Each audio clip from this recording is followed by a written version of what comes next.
नमस्कार दोस्तों। दिन था 24 दिसंबर 1999। इंडियन एयरलाइंस की फ्लाइट IC-814 जो काठमांडू से दिल्ली जा रही थी। यात्रियों के लिए एक सामान्य सफर होना चाहिए था, लेकिन इस सफर ने उन्हें और पूरे देश को एक ऐसे भयानक अनुभव से रूबरू कराया जिसे आज भी भुलाया नहीं जा सकता। शाम के करीब 5:30 बजे जैसे ही विमान भारतीय एयर स्पेस में दाखिल हुआ, सशस्त्र आतंकवादियों ने विमान को अपने कब्जे में ले लिया। ये आतंकवादी हरकत उल मुजाहिदीन नामक पाकिस्तानी संगठन से जुड़े हुए थे। अपहरण के बाद विमान को अमृतसर, लाहौर और दुबई जैसे अलग अलग स्थानों पर ले जाया गया।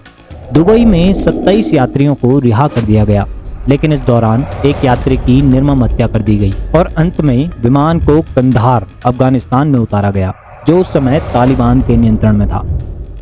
कंधार में हालात बेहद जटिल थे। तालिबान, जो उस समय अफगानिस्तान की सत्ता में था, उसने विमान के चारों ओर अपने सशस्त्र लड़ाके तैनात कर दिए। इसके पीछे उनका मकसद था कि भारत की स्पेशल टीम किसी भी तरह का ऑपरेशन न कर सके। यह हाईजैकिंग कुल 7 दिनों तक चली। अपहरणकर्ताओं ने अपने 3 साथियों की रिहाई की मांग की। इनकी रिहाई के बाद ही अपहरण की यह भयानक घटना समाप्त हुई। इस पूरे घटनाक्रम ने भारत और तालिबान के संबंधों को गहरा आघात पहुंचाया। 5 अपहरणकर्ताओं और 3 रिहा किए गए आतंकवादियों को तालिबान द्वारा एक सुरक्षित मार्ग प्रदान किया गया। इस विमान IC-814 में कुल 190 लोग सवार थे, जिसमें 179 यात्री और 11 क्रू मेंबर थे। इनमें से अधिकांश भारतीय नागरिक थे जो नेपाल में अपनी छुट्टियां बिताकर लौट रहे थे। लेकिन किसी ने भी ये नहीं सोचा था कि ये सफर एक भयानक अनुभव में बदल जाएगा। इन यात्रियों में महिलाएं, बच्चे और बुजुर्ग भी शामिल थे, जिनके लिए यह सफर जीवन का सबसे डरावना पल बन गया। काठमांडू, जहां से यह हाईजैक शुरू हुआ, पाकिस्तान के ISI का एक बड़ा ऑपरेशनल बेस और अवैध गतिविधियों का केंद्र बन चुका था। बाद में हुई जांच में इस घटना से जुड़े लोगों के बयानों के अनुसार यह हाईजैकिंग 2 महीने पहले ही योजना बनाकर की गई थी। हाईजैकर्स और उनके साथियों ने कई बार काठमांडू का दौरा किया।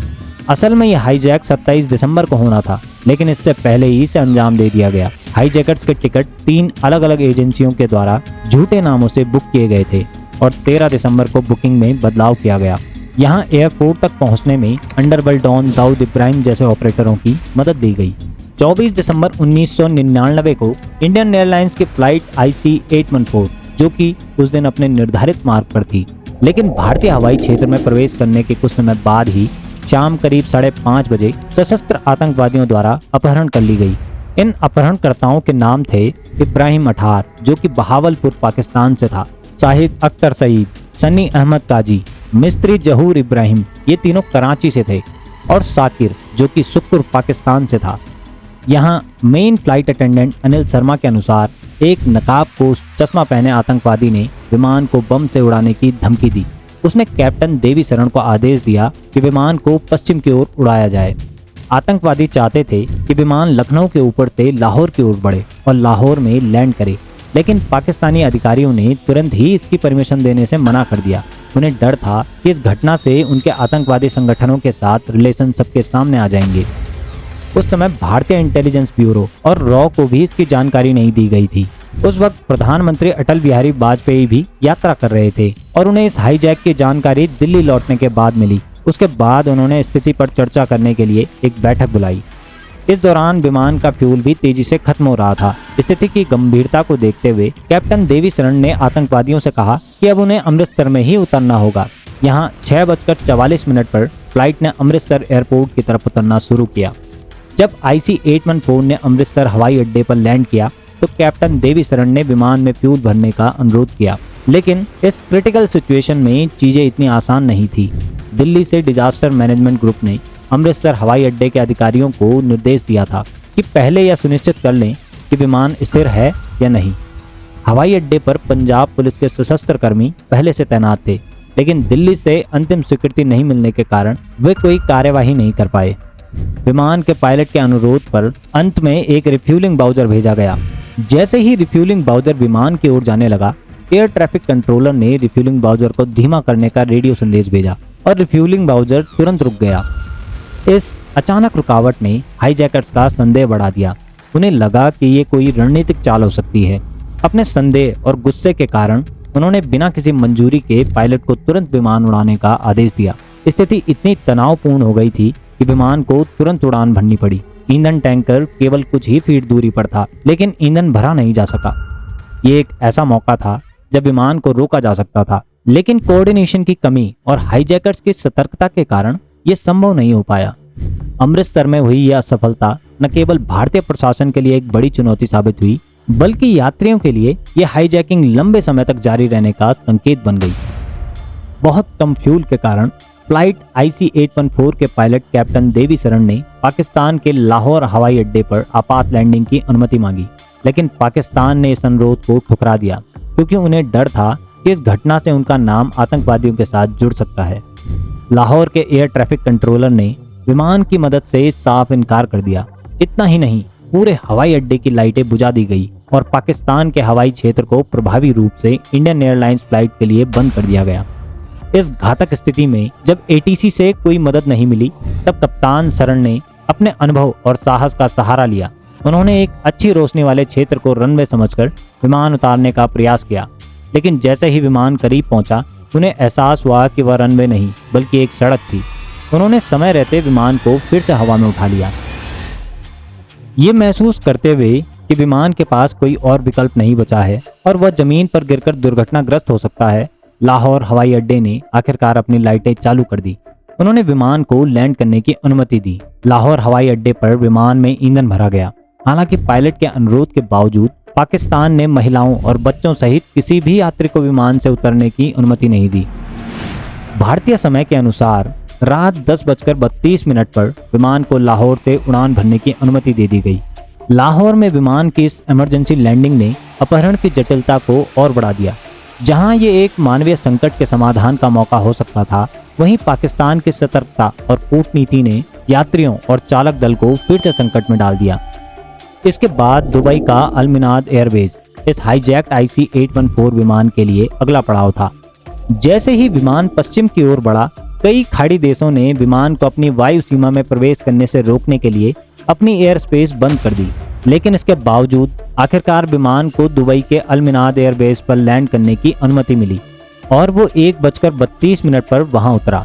यहाँ हाईजैकर्स ने 27 यात्रियों को रिहा किया, जो इस खतरनाक सिचुएशन से बच निकलने में सफल हुए।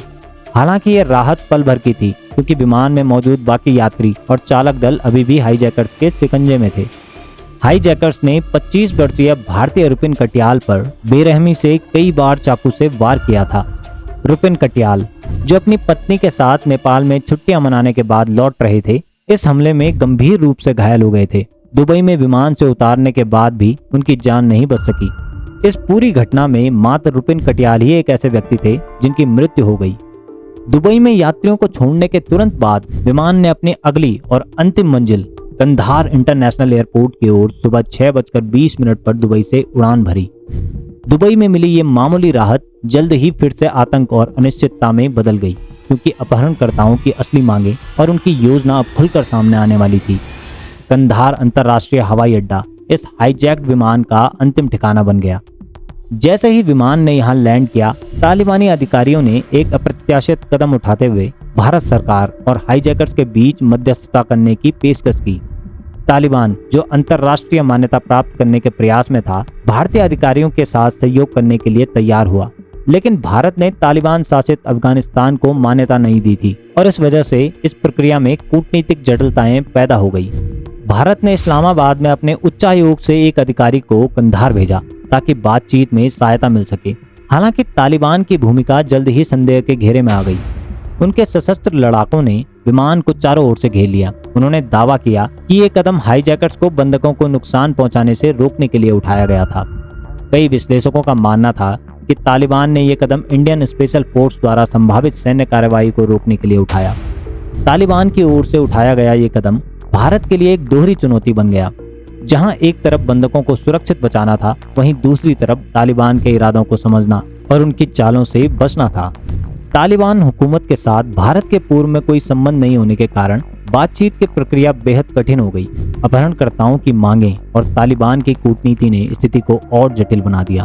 कंधार में तालिबान की संदिग्ध भूमिका ने पूरे घटनाक्रम को और पेचीदा बना दिया। जिससे भारत को न केवल आतंकवादियों बल्कि तालिबान के इरादों से भी निपटना पड़ा। कंधार में इस हॉस्टेज क्राइसिस का अंत आतंकवादियों की रिहाई के साथ हुआ। शुरू में हाईजैकर्स ने 36 इस्लामी उग्रवादियों की रिहाई और 200 मिलियन अमेरिकन डॉलर की मांग की थी। हालांकि भारतीय वार्ताकारों ने लगातार प्रयास कर उनकी मांगों को 3 आतंकवादियों की रिहाई तक सीमित कर दिया। मसूद अजहर, जिसे 1994 में जम्मू और कश्मीर में आतंकवादी गतिविधियों के लिए गिरफ्तार किया गया था।